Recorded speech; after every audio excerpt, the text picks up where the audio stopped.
Et bonjour à tous les auditeurs de Time to Roll.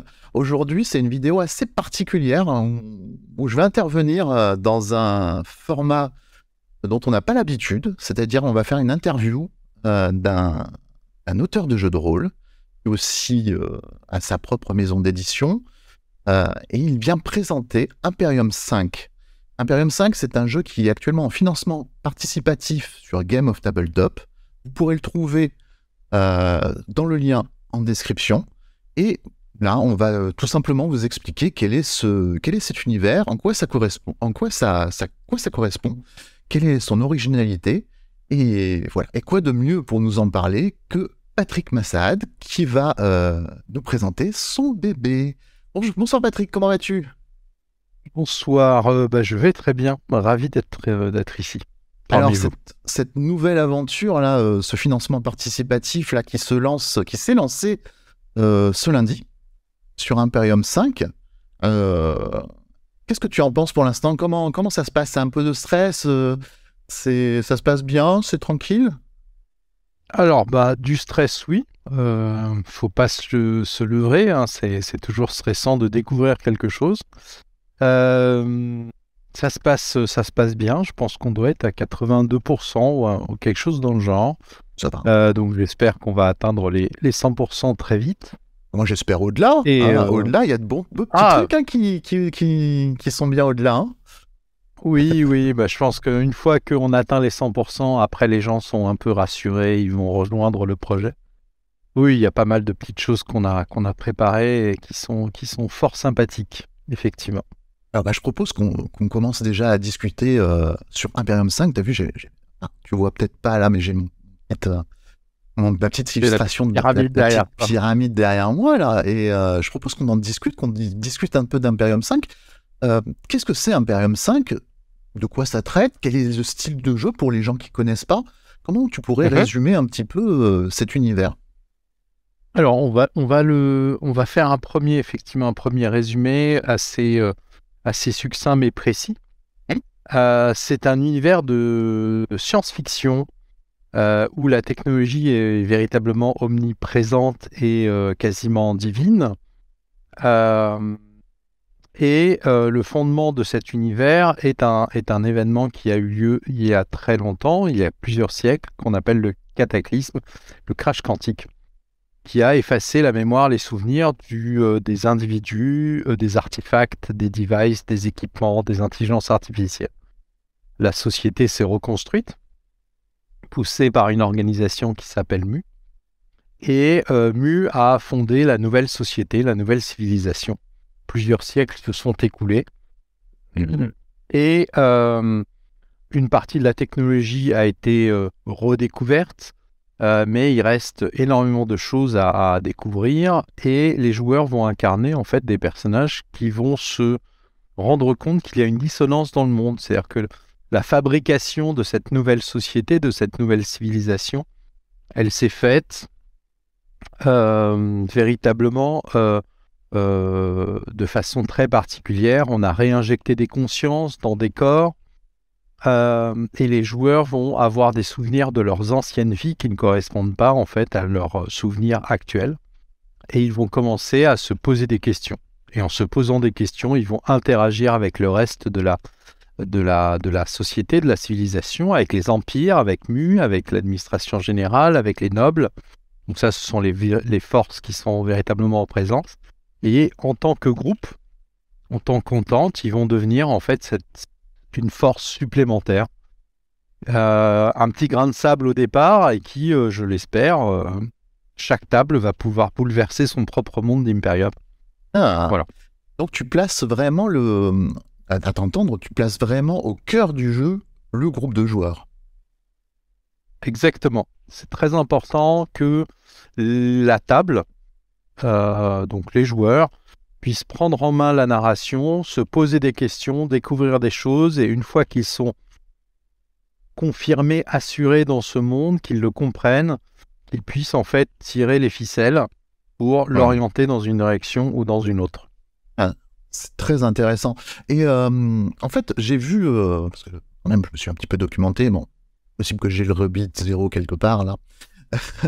Mais j'ai vu aussi que tu considérais le jeu comme plus cyberpunk. Non, dans le cadre que tu nous décris, c'est quand même... Ben, je trouve qu'il a son identité par rapport au cyberpunk classique. Euh, Cyberpunk classique, on va dire que les joueurs sont plutôt victimes, des fois acteurs, mais ils sont plutôt victimes des circonstances qui arrivent. Là, vraisemblablement, le groupe de joueurs est plus au centre. Oui, le groupe de joueurs est plus au centre. Alors, la terminologie cyberpunk est toujours à définir parce que depuis les années 80, le cyberpunk s'est extrêmement enrichi. Oui.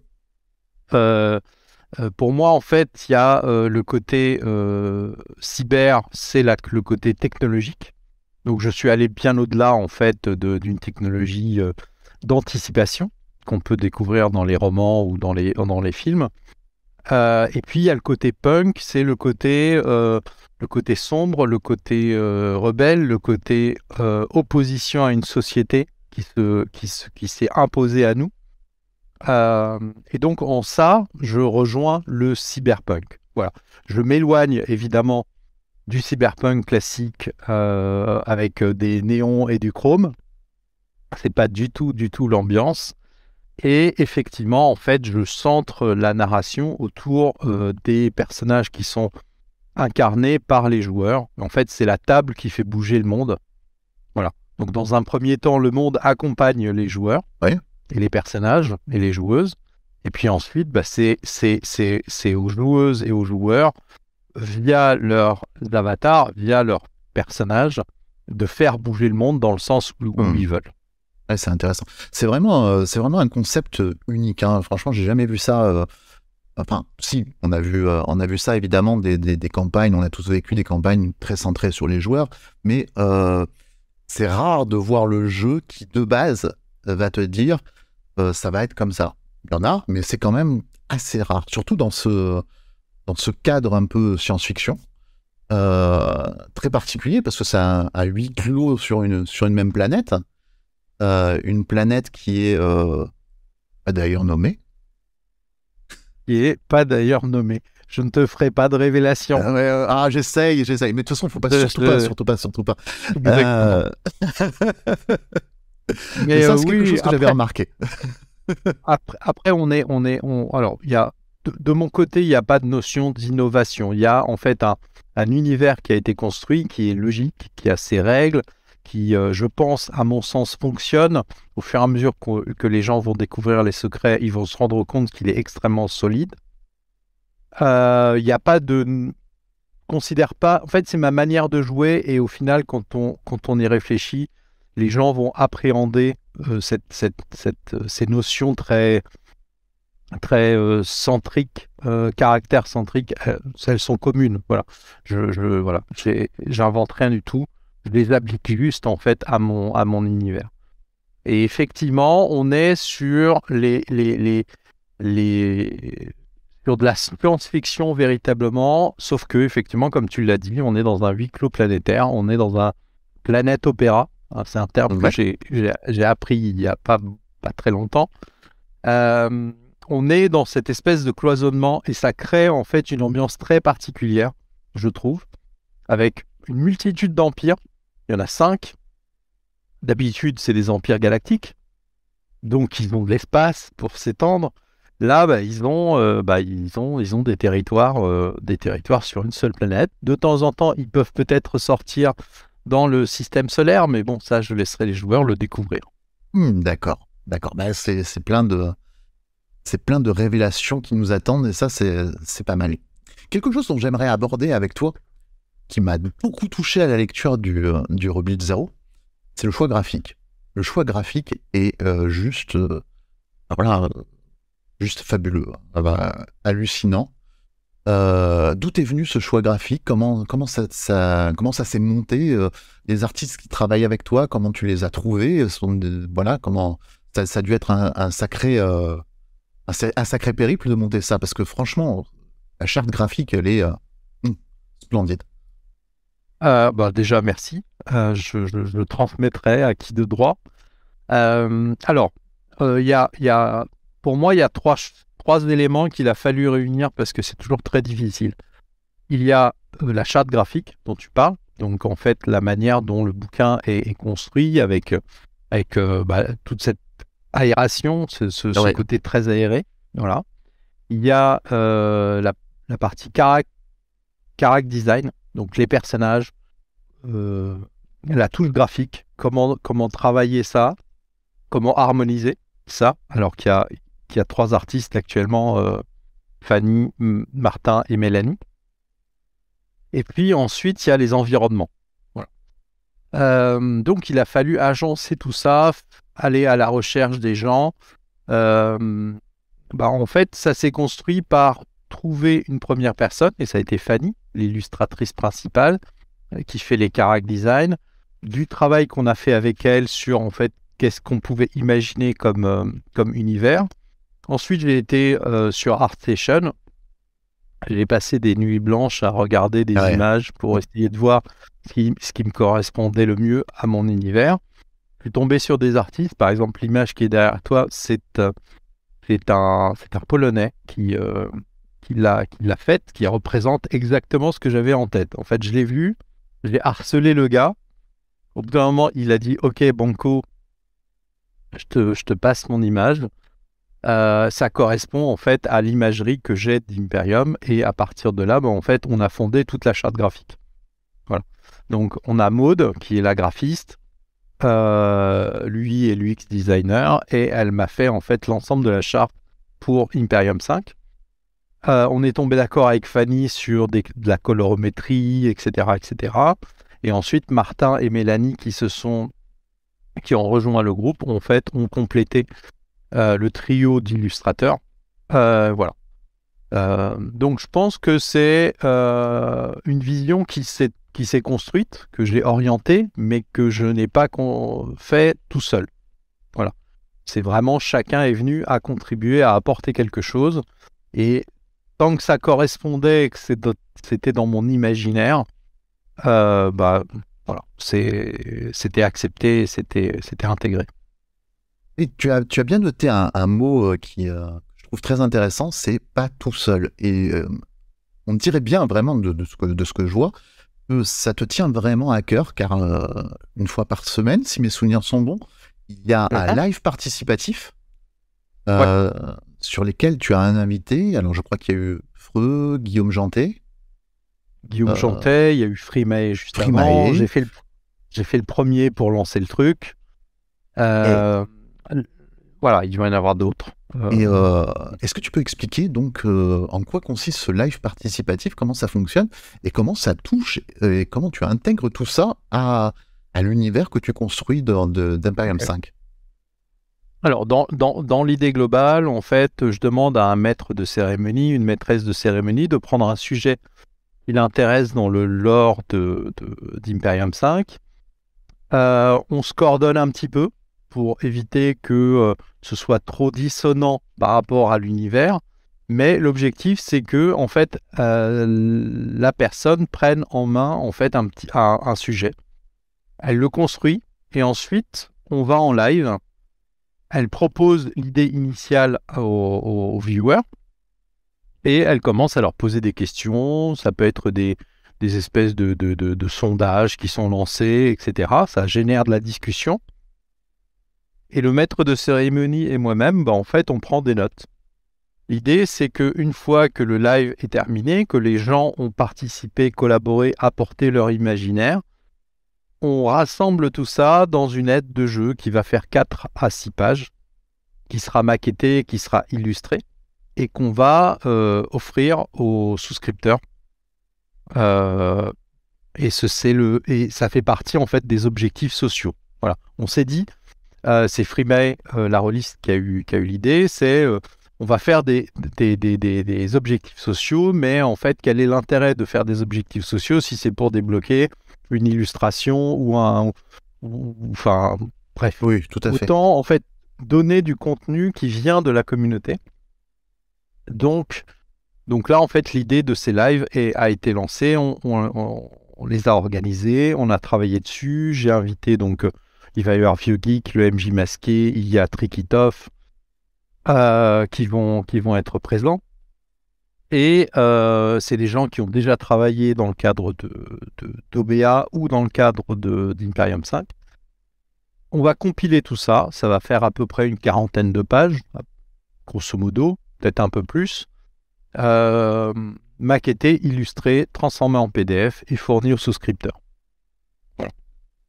Et ça, c'est vraiment quelque chose que je n'ai, pour le coup, réellement jamais vu. Et donc, vous pouvez le voir, je crois que c'est le dimanche soir ou lundi soir. C'est le dimanche soir. Dimanche soir à 21h, ouais, de 21h à 22h30.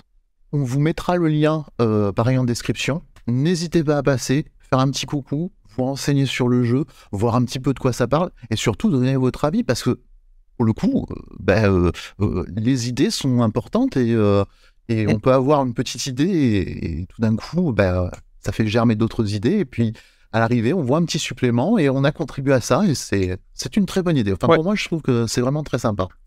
Alors, il y a des rediffs qui sont faites, ouais. qui sont diffusées sur YouTube, et en fait, les gens, j'ai eu des gens qui sont revenus vers moi après, qui en revoyant les rediffs, et qui m'ont redonné des idées, en fait, sur le Discord. Ah, mais ça, c'est vraiment une super idée. Pareil, le Discord sera en description. On mettra tous les liens possibles pour vous tenir au courant du projet seront dans la description. Là, actuellement, on en est à peu près à 82% du financement participatif. Ce qui est pas mal, franchement, vu les circonstances actuellement et vu le nombre de financements qu'il y a en ce moment. Franchement, je trouve que ça avance très bien. Différents paliers sont à venir. Peux-tu nous décrire un petit peu les différents paliers qui vont avoir lieu? Oui, bien sûr. Alors, en fait, l'idée, c'est de vous fournir plus de matériel pour pouvoir jouer. Donc, on s'est dit quel type de matériel va être réellement utile. Et là, on s'est dit, en fait, il faut immerger les joueurs, les plonger, enfin les joueurs, les joueuses et les MJ, les plonger dans l'univers. Donc, graphiquement, il faut qu'on leur apporte énormément de visuels. Ça permet aussi, en fait, de passer des nouvelles commandes et de fournir à des gens qui se sont investis des ressources financières, donc de payer les illustrateurs. Donc, les illustrateurs chez OBA, ils sont payés rubis sur l'ongle. C'est juste, en fait, ça permet en fait de leur proposer de continuer leur imaginaire et de continuer à mettre leur talent voilà. Donc, il y a des paliers qui sont liés aux artistes et qui sont liés à la partie graphique et illustration. Inclus dans ces paliers, il y a des BD. Donc, avec un de mes illustrateurs, Gézer, qui est un dessinateur de BD, en fait, on a commencé une BD, il y a 6 planches, et en fait, chacun de ces paliers d'illustration va débloquer 6 planches supplémentaires. Donc, en fait, la BD va s'étoffer progressivement, et ça raconte l'histoire initiale juste après le crash quantique. Donc, c'est vraiment une vision totalement différente. Donc, ça c'est les paliers d'illustration. Il y en a 3 en tout. Et évidemment, il faut du contenu, il faut des scénarios, il faut des amorces, etc. Et donc, en fait, il y a 2 paliers qu'on appelle des paliers de mini-campagnes. C'est des campagnes qui font entre 35 heures et 50 heures de jeu à peu près. Donc, et qui permettent de découvrir l'univers. Voilà. Donc ça, c'est des paliers, c'est pareil, c'est des paliers qui vont s'intercaler. C'est les paliers principaux, on va dire. Illustration, campagne. Voilà. On a un palier, entre guillemets, qui est pas si secret que ça. C'est un palier où, en fait, qui permet d'aller dans les studios de la Bonne Auberge. Et de faire un actual play pendant on va rester pendant une journée entière. On va tourner en fait un épisode spécifique avec un scénario spécifique avec Lucien et son frère et 2 autres invités spéciaux dont on garde le nom un peu secret. Et ce sera monté, il y aura des petits effets spéciaux. Voilà, on va bien s'amuser. Et ce sera diffusé logiquement aux alentours d'octobre 2023. Ça, c'est un des paliers entre guillemets secrets. Ouais. Tu te doutes bien que pour nous, ce palier, il est très sympathique. Bah, en fait, c'est un moyen de montrer aussi que le jeu de rôle se vit, se regarde. Voilà. Comme beaucoup, les actuels plays, je les ai regardés, etc. Mais je suis un joueur de jeux de rôle. Je suis pas nécessairement d'une génération, on va dire, récente. Et je trouve que c'est un élément qui est assez intéressant. Et donc, voilà, ça nous permet en fait de montrer qu'il y a des studios qui se montent, etc. Donc, c'est de participer à cet effort-là. On a des paliers. On va avoir un palier qui va être qui va nous permettre de débloquer des dés très spéciaux qu'on appelle les dés nobles. Donc c'est des dés qui sont liés aux nobles, qui sont liés au lore. Donc avec il y aura des petits éléments qui seront intéressants. On a un palier très important qui permet de transformer tout ce qui est en numérique, donc les campagnes qui ont été écrites, la contribution des lives collaboratifs sera transformée en fait en bouquin physique. Ah oui, ouais, celui-là est capital. Voilà. Oui, celui-là, il est très important pour nous parce qu'en fait, ça va permettre d'une part de pouvoir les fournir aux souscripteurs, mais aussi en fait de les mettre en boutique. Ah oui. Voilà. Ce qui permet en fait d'avoir une véritable récompense, c'est-à-dire qu'on est allé du virtuel, du live collaboratif, à une version physique à la boutique, qui est essentielle. Voilà. Tout à fait. Et puis ensuite, vers la fin, on a des paliers un petit peu particuliers, enfin classiques, traditionnels. Le bouquin devient hardcover, etc., etc. Voilà. Pour nous, ça, c'est secondaire. On les a mis à la fin parce que pour nous, c'est pas essentiel. D'accord. Voilà. Nous, ce qui est essentiel, ce sont les individus qui nous entourent. Il faut qu'ils soient rémunérés, il faut qu'ils aient du travail. Les imprimeurs, ils auront toujours du travail et j'ai beaucoup moins d'affect pour les imprimeurs que pour mes illustrateurs et les correcteurs. Et évidemment, il y a un palier qui est très tôt, qui est les VTT, mais ça fait partie de l'ADN du jeu. C'est-à-dire qu'en fait, tout ce qui est images, illustrations, plans, etc., seront fournis dans tous les cas en numérique pour que vous puissiez les utiliser dans vos VTT. Là, le palier, en fait, on l'a mis très, très tôt et il permet tout simplement d'avoir la mécanique du jeu d'Imperium dans Fonderie VTT, dans Let's Roll, pour que vous puissiez en fait avoir vos scénarios, avoir les lancers de dés, avoir les règles, avoir des feuilles de personnages qui sont dynamiques et directement dans ces logiciels. Ça, c'est capital. C'est bien d'avoir un éditeur, en tout cas, qui comprend ça. Ça fait plaisir. Bon entendeur. Voilà. Maintenant, il y a quelque chose dont je voulais parler et que je trouve très sympa aussi, c'est la manière dont est construit ton financement participatif. Actuellement, il y a beaucoup de paliers, en fait, il y a beaucoup d'étapes, en fait, différents packs, on va dire, dans le financement participatif, c'est-à-dire qu'il y a un pack digital, il y a vraiment le choix, c'est vraiment à la carte, c'est bien fait. Et surtout, mais alors ça j'adore, vraiment j'adore, il y a un livre univers, un livre système, enfin un livre secret, on va dire, un livre système, avec un bout d'univers qui est dedans, parce que je crois qu'il y a du Rubik 0 qui est dedans. Ouais.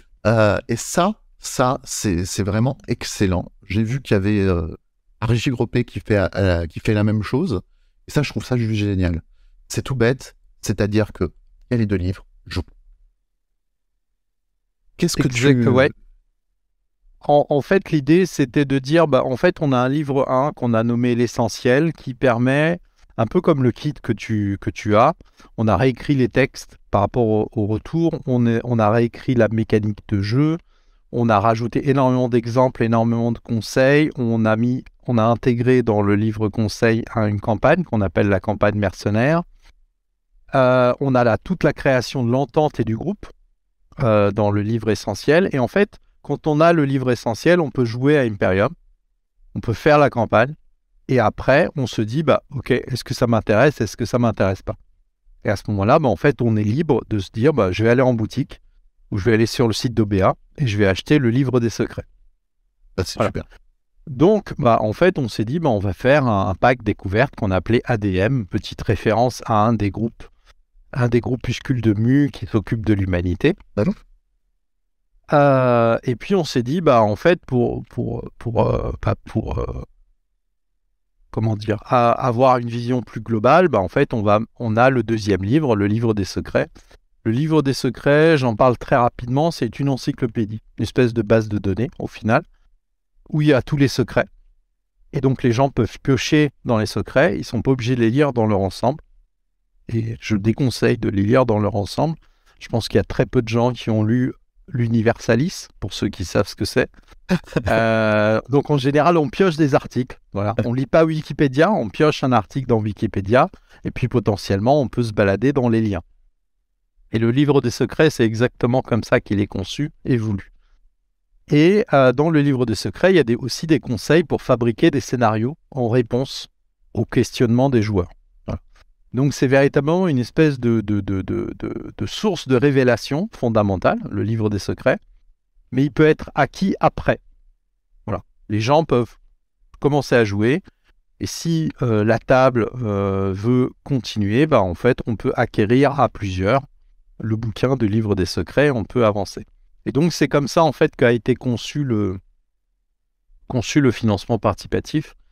Avec une contribution qui est, on va dire, pour les aficionados qui veulent avoir un peu plus de matériel. Et puis, évidemment, on a mis un all-in qu'on a appelé gentiment Noble et qui, bah, en fait, contient tous les outils qui sont réellement utiles. Voilà. D'accord.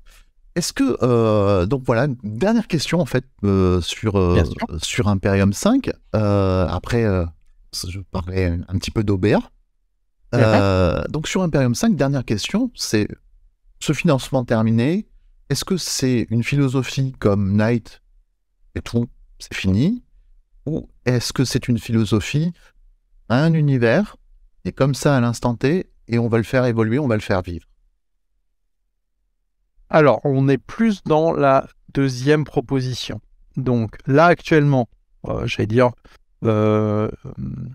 les choses peuvent changer. Là, actuellement, ma vision d'Imperium 5, c'est on a le financement participatif, on a l'ensemble des secrets qui sont fournis. Qu'est-ce que moi, en tant qu'éditeur et créateur du jeu, je peux apporter en fait à la communauté? Je peux apporter à la communauté des outils, des sites web, des faux sites web, de la breaking news. Il y aura des sites web alpha, des sites web Calab, dans lesquels vous allez pouvoir un petit peu vous balader, vous allez faire semblant de hacker le système, récupérer des informations. Il va y avoir des fausses news qui vont sortir, et en fait, moi, ce que je vais initier ça, et une partie de ces fausses news, j'aimerais bien qu'elles viennent de la résultante des parties qui auraient été faites par des tables X ou Y, qui vont venir me voir, aller sur le site web et dire, voilà le compte rendu. En fait, mon aventure, elle s'est super mal passée, et je te propose une breaking news.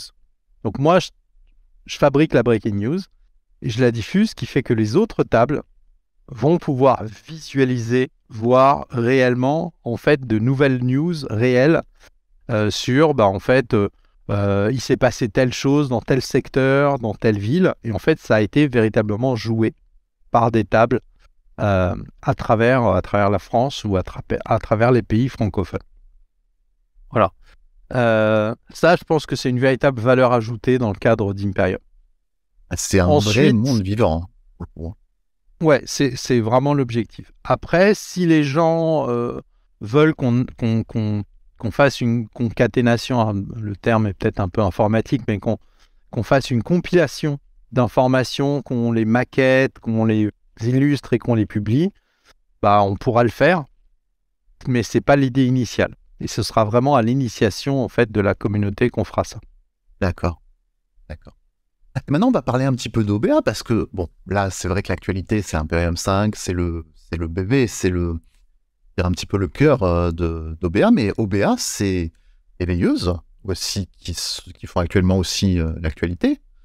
Oui, Il y avait je crois qu'il y avait Guillaume Janté qui était sur la chaîne d'Aki, exactement. Hellfire la semaine dernière. Non, cette Ouais, semaine même. hier, avant-hier. Voilà, c'est ça.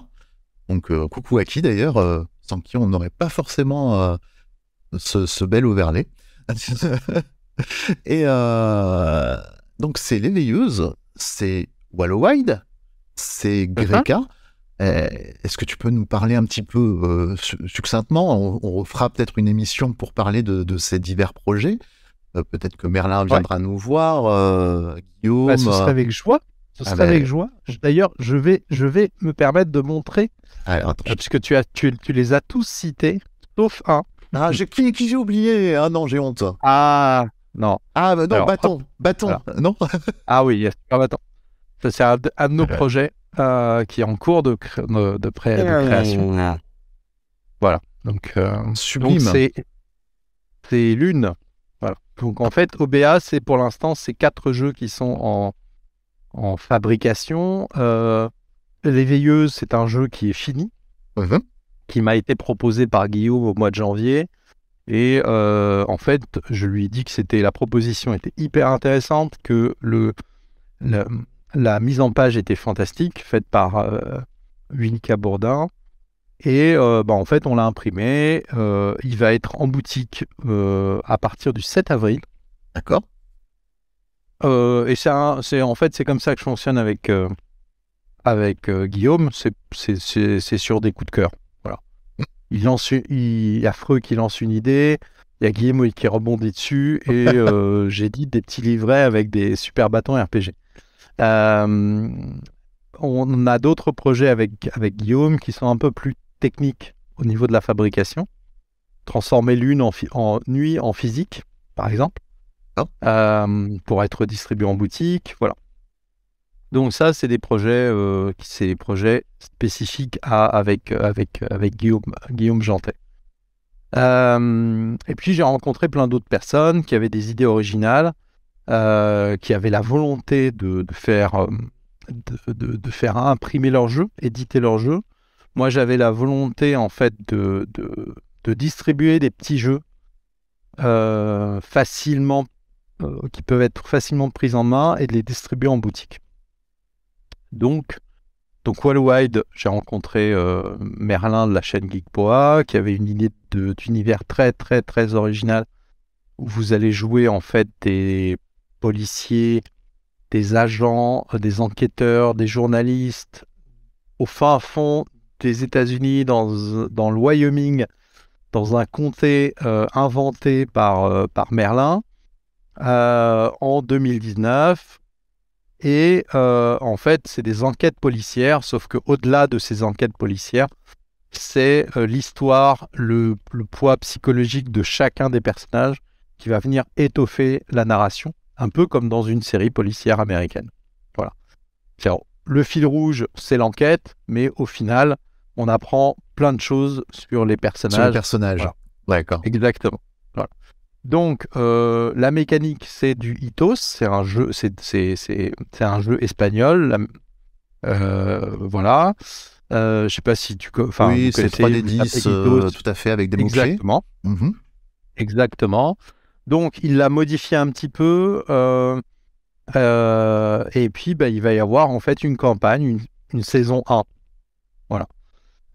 Et en fait, pour initier le mouvement, pour montrer un petit peu le jeu, en fait, on a sorti un petit bouquin format comics qui est un scénario qui est au fait l'épisode pilote. D'accord. Comme dans toute série américaine, on a l'épisode pilote qui est diffusé et qui, pareil, sera en boutique le 7 et qui est disponible aussi sur le site d'OBA. Voilà. Donc, c'est un scénario de 4 heures à peu près. 3h30, 4 heures, qui peut se jouer. Il y a les règles, il y a l'univers, il y a le scénario, et à la fin, on vous a mis une petite surprise. C'est un livre dont vous êtes le héros. C'est une aventure dont vous êtes le héros, en plus. Voilà. Donc ça, c'est Wallowide. Greka, c'est une adaptation. Je crois qu'on voit un des exemplaires de Greka. là, voilà. Un roman. Greka, c'est un roman que ma collègue de travail a écrit. J'ai acheté la licence. Et en fait, on va en faire une adaptation de jeu de rôle d'initiation à plusieurs niveaux.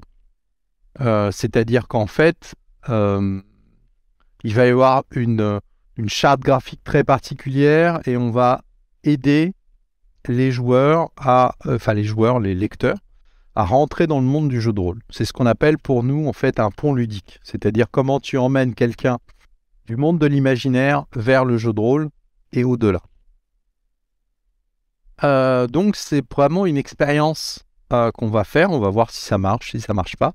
Mais l'idée, c'est de construire une narration au sein même du bouquin. Donc, on va s'éloigner énormément d'un livre de jeu de rôle. On va pas expliquer ce qu'est un jeu de rôle, parce qu'en fait, on s'en moque. On va expliquer, on va raconter une histoire, et dans cette histoire, on va inclure des éléments mécaniques de jeu pour expliquer comment fonctionnent les mécaniques de jeu. Et ce sera un peu comme dans un roman. Et puis ensuite, on va dire aux gens, en fait, on va vous expliquer un petit peu le monde. Si vous lisez le chapitre 1, vous pouvez vous arrêter au chapitre 1, c'est suffisant, et vous pouvez jouer. Et dès que vous voyez une indication en disant que c'est de niveau 1, ça vous concerne. Vous pouvez lire le chapitre 2, qui est de niveau 2, qui approfondit un petit peu l'univers, et puis vous allez jusqu'au niveau 3, et là, on va s'adresser à des rôlistes traditionnels, classiques. Voilà. Donc ça, c'est Greka, c'est du Planète Opéra positif. On n'est vraiment pas du côté d'Hyperion 5 à ce niveau-là. Les humains sont partis de la Terre parce que ils l'ont foutu en l'air. 3 vaisseaux spatiaux traversent l'espace, arrivent sur la planète Greka. On est 1000 ans après le début de la colonisation. Et là, en fait, on se rend compte que la colonisation n'a pas changé grand-chose. Les humains font exactement les mêmes erreurs et la planète semble se rebeller. D'accord. Nous, 30 ans après la fin du cycle. Ok. De roman. Voilà. Sympathique. Et pour finir, donc, ce que je t'ai montré tout à l'heure, Lune. Exactement, ne t'inquiète pas. Donc, Lune, c'est un jeu d'initiation, un jeu de tarot, un jeu de cartes plutôt. Donc là, on a plein de petits exemples que vous pouvez venir voir. On en parle un petit peu partout. Tac, voilà. Et qui permet en fait de découvrir le jeu de rôle très simplement en 15 minutes ou 45 minutes. Et après, on explique. Vous pouvez expliquer à des personnes avec qui vous souhaitez faire découvrir le jeu de rôle. Une fois que vous avez fini votre partie de Lune, vous leur dites tout simplement, voilà, tu viens de faire une partie de jeu de rôle, c'est pas plus compliqué que ça. Voilà, exactement. Très sympa. Et donc, on compte véritablement sur la facilité de jouer, la créativité et les images magnifiques que Fanny a dessinées. C'est Fanny, d'accord. Ça, c'est une bonne nouvelle, j'aime beaucoup. C'est la même illustratrice que, effectivement, qui est l'illustratrice principale d'Hyperion 5. Mm-hmm. Voilà, donc je vous remontre. Donc ça, c'est des petites cartes postales qu'on a fait avec un petit fond doré, avec les personnages superbe, principaux de Lune. Voilà. C'est vraiment superbe. Donc voilà, donc ça c'est les jeux 2023-2024 d'OVR. Écoute, c'est plein de projets. Là, on est sur Imperium 5. Je rappelle à tout le monde que donc Imperium 5, c'est un projet de financement participatif qu'on peut trouver sur Game on Tabletop. Vous aurez tous les liens. Les liens pour les liens vers OBA, les liens vers le Discord d'OBA, les liens vers Game on Tabletop. Un très bon jeu. Si vous aimez un petit peu les secrets, si vous aimez un petit peu la science-fiction, la belle science-fiction, n'hésitez pas. Je tenais à te remercier, Patrick, de m'avoir accordé ce temps. Et puis, je te dis... c'est vraiment tout le mal que je te souhaite.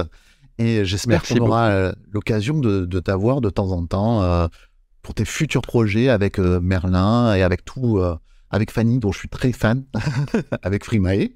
Et j'en oublie très certainement, j'aurais pas dû commencer à citer, mais ils savent que je les aime tous. Et je vous invite vraiment, vraiment, vraiment à passer voir sur Game on Tabletop ce très beau projet. Merci Patrick, Merci je te souhaite beaucoup. une très très bonne soirée. Merci. Bonne Au soirée. revoir, à plus tout le monde.